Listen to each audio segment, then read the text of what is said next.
Assalamualaikum warahmatullahi wabarakatuh. Jumpa kembali anak-anak kelas 7 yang mungkin ini dalam upaya kami yang kedua. Di sini akan kita bahas mengenai potensi sumber daya alam Indonesia. Yang pertama kita bahas mengenai sumber daya hutan dan tambang. Ini yang merupakan sumber devisa negara yang paling banyak dan dibutuhkan dari masyarakat kecil sampai negara. Nah, untuk itu bisa dipelajari lebih lanjut di buku paket IPS halaman 22 sampai 33. Sekian. Anak-anak, kita bahas mengenai materi yang berikutnya, yaitu mengenai potensi sumber daya alam Indonesia. Potensi itu kemampuan atau apa yang disediakan alam untuk Indonesia sehingga dapat meningkatkan kehidupan kebangsaan Indonesia. Yang berikutnya kita bahas mengenai sumber daya alam dulu. Sumber daya alam adalah semua bahan yang ditemukan manusia dalam alam dan dapat dipakai untuk kepentingan manusia. Dari sumber daya alam ini akan kita bahas dua sumber daya alam Indonesia. Yang pertama itu sumber daya alam hutan. Hutan di Indonesia menyimpan kekayaan flora dan fauna yang merupakan sumber oksigen terbaik di Indonesia. Nah, ini perlu kalian ketahui bahwa sumber daya hutan ini mulai dari Sabang sampai Merauke itu ada. Contohnya di daerah Indonesia Barat, terutama di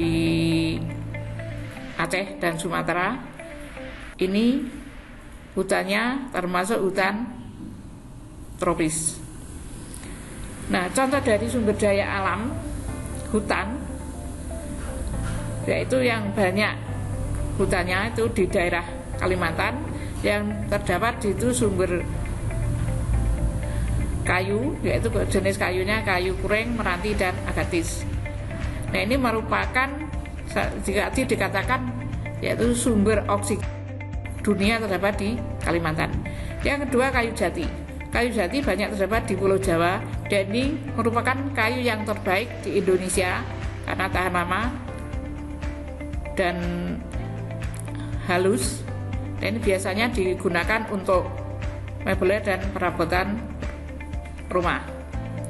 Yang berikutnya yaitu rotan dan cendana. Ini terdapat di daerah Bali dan Nusa Tenggara. Rotan sudah tidak asing lagi bagi kita atau orang Jawa akan dikatakan penjalin. Sedangkan kayu cendana merupakan kayu yang harum, getahnya merah. Ini biasa terdapat di daerah Bali dan Nusa Tenggara. Kemudian yang terakhir kayu rasa mala, ini terdapat di Jawa Barat.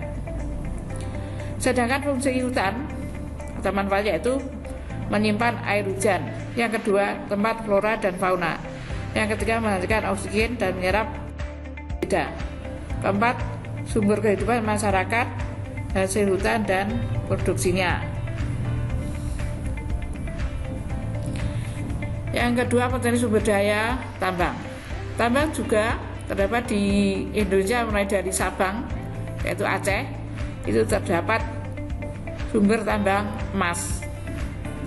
Sampai di Merauke yaitu Papua, situ terdapat tambang emas atau yang terkenal dengan Freeport, yakni merupakan emas terbesar dan merupakan juga incaran dari negara-negara di Amerika. Sedangkan hasil tambang yang lain yaitu minyak bumi dan gas.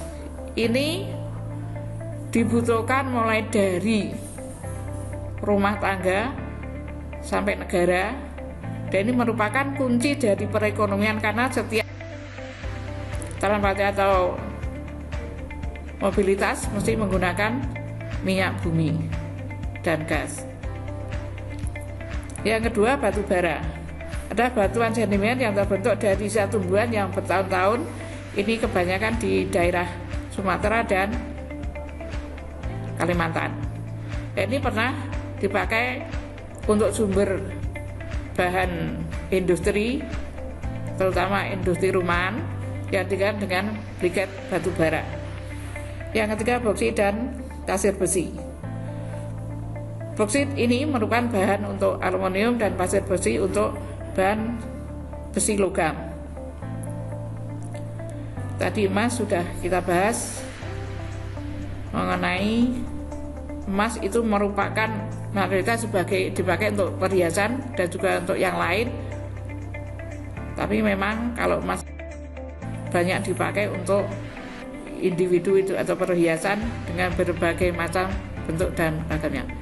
Itu yang dapat saya sampaikan mengenai potensi sumber daya alam Indonesia yang merupakan pendukung faktor perekonomian untuk meningkatkan kesejahteraan bangsa Indonesia. Sekian, terima kasih. Diharapkan dari apa yang saya berikan mengenai potensi sumber daya alam Indonesia, kita mengetahui betapa besarnya sumber daya alam Indonesia sangat mendukung kehidupan dan terutama perekonomian negara Indonesia. Terima kasih. Assalamualaikum warahmatullahi wabarakatuh.